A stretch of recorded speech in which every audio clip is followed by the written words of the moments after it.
Ćao svima i dobrodošli nazad na kanal Kuhajmo zajedno. Evo za danas imamo jedan novi recept, jedan kolač koji možete spremiti na brzinu. Ovdje su svi sastojci koji su nam potrebni. Imamo 4 jaja, vanilin šećer, prašak za pecivo i imamo svega po 15 kašika, znači nije važno kako mjerite, bitno je da imate jednu istu mjeru i brojite 15 takvih mjera. Znači 15 kašika šećera, 15 kašika ulja, 15 kašika mlijeka, 15 kašika brašna. Kao dodatak imamo maline, imamo suhe smokve i orahe i na kraju ćemo u dio tijesta dodati 2 kaške kakaa. Pa pogledajmo kako ide ovaj recept. Za početak ono što kao i uvijek trebamo je staviti jaja. Onda ćemo njih da smučkamo sa šećerom. Znači ovaj recept je jako jednostavan, gotov je za nekih 20 minuta. A možete raditi razne kombinacije. Ja ću pola dodati ove maline, u pola ću dodati smokve i orahe. Vi možete dodati bilo koje orašaste plodove ili neko voće koje volite. Možete čak rastopiti i čokoladu i staviti. Možete raditi razne kombinacije. Sada dodajemo ovaj šećer.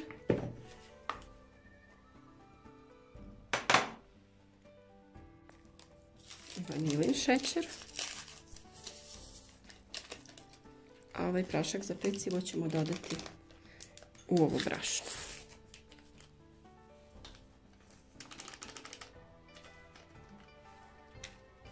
Sada trebamo da izmiksamo ova jaja.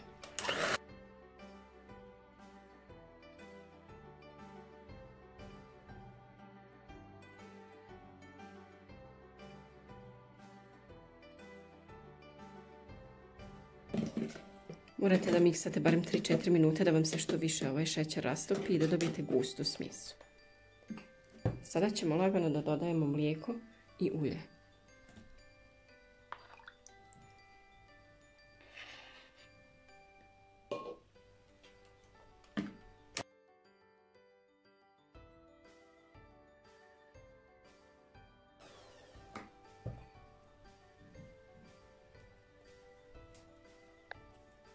Sada izmiješamo ovaj prašak za pecivo sa brašnom i dodajemo malo po malo.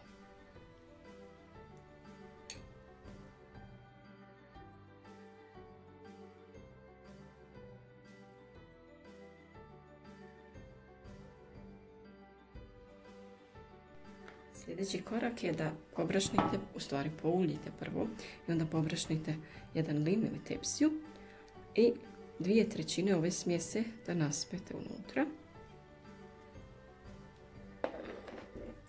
A ovaj dio ćemo ostaviti i u njega ćemo dodati kakao. Sad u ovo dodajemo ovo voće koje smo pripremili. U pola ću znači dodati orahe i smokve, a u pola maline.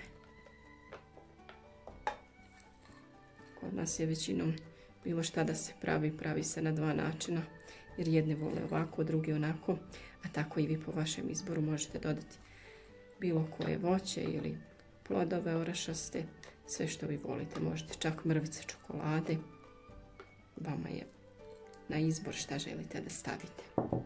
Kako god, uvijek će biti ukusan kolač.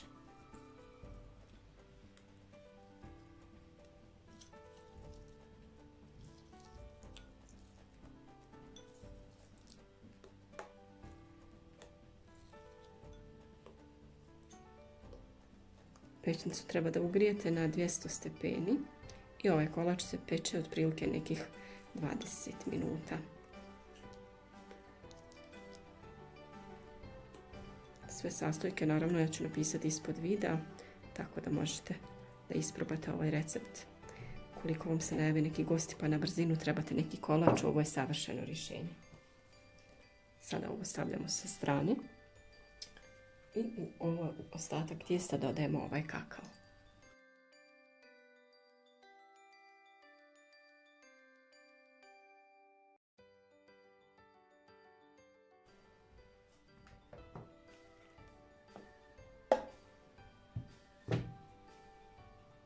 I sada samo prelijete preko ovoga.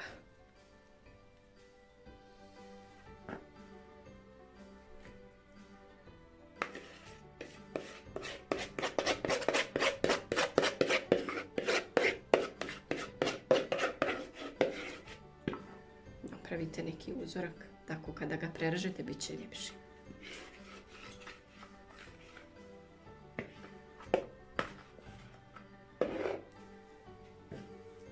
I to je to, ovaj kolač sada može da se peče.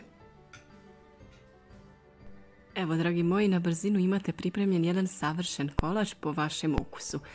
Nadam se da vam se sviđa recept, da ćete ga isprobati i da ćete mi javiti u komentarima kako vam se sviđa i kako je vama uspio ovaj kolač.